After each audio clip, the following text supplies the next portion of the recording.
Episode 3 UNPLUG Escapism, Not Freedom. Welcome to Empowered by A times K squared. Here we discuss perspectives to experiment with, to self-empower through self-discovery, or empower. I'm delighted you're here. Let's begin the shift to healthier perspectives. Today we will explore the concept of escapism and freedom.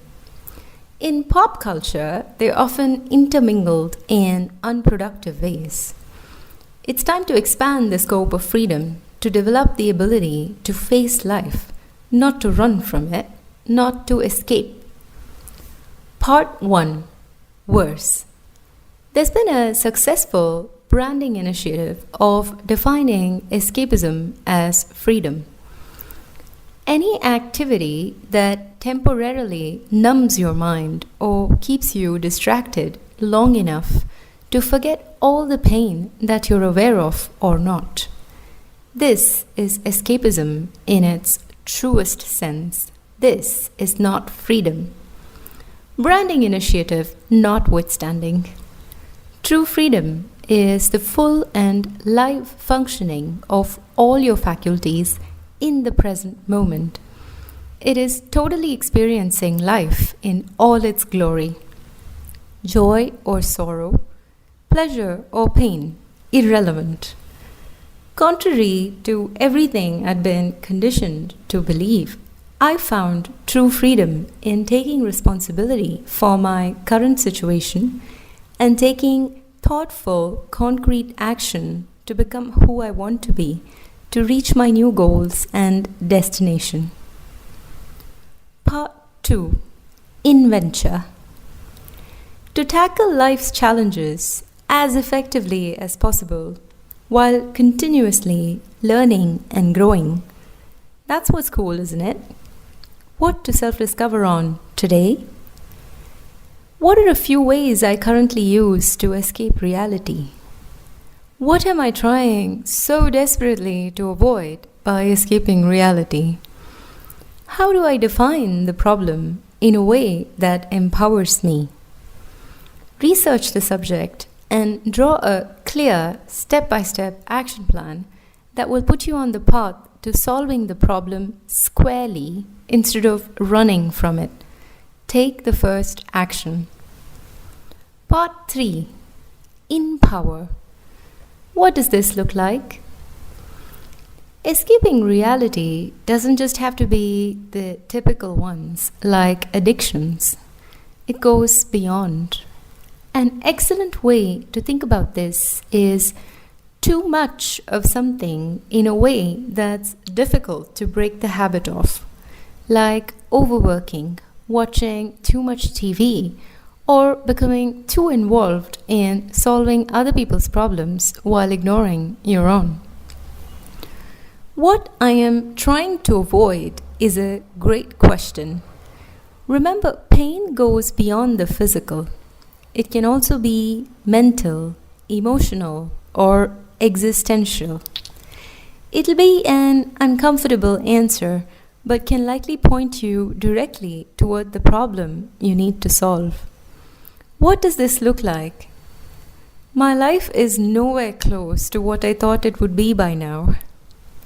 My dreams have crashed. I did not get what I deserved. My health is a mess. My relationships are exploitative. I am lost. I don't know what I want. I don't know who I am. I hate my life right now, but I don't have the guts or inclination to do something about it. Now, the challenge with looking directly at the problem is that it's usually terrifying. If it were easy to tackle, though, you wouldn't go through all the trouble to avoid or run away from it, no? So then it becomes about finding an empowering perspective. What does that look like? Well, it needs to be realistically optimistic and forward-looking.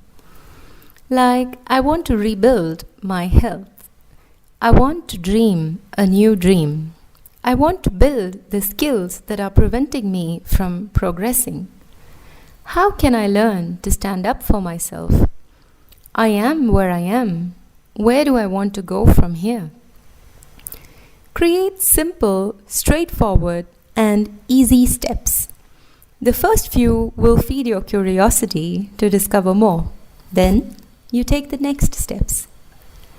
Part 4. Hacks. How do you take the first step? That's the big one, no? How do you take the first step? By taking the first step. No, I'm not being mean. That's just how it works. Take the first step to making your own life better.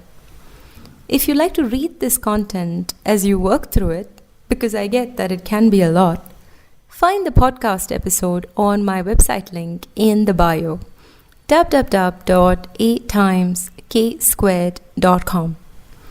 Part 5. Disclaimer. You've just heard my personal perspectives on life and any wisdom I'm processing. It's not intended to substitute any psychological or other expert advice a qualified professional provides. When I took responsibility for myself, I could transform it into what I wanted it to be about.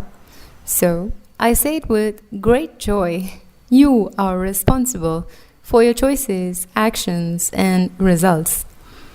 Did you let them convince you that being responsible is a bad thing? Will you give me a chance to present an alternative perspective?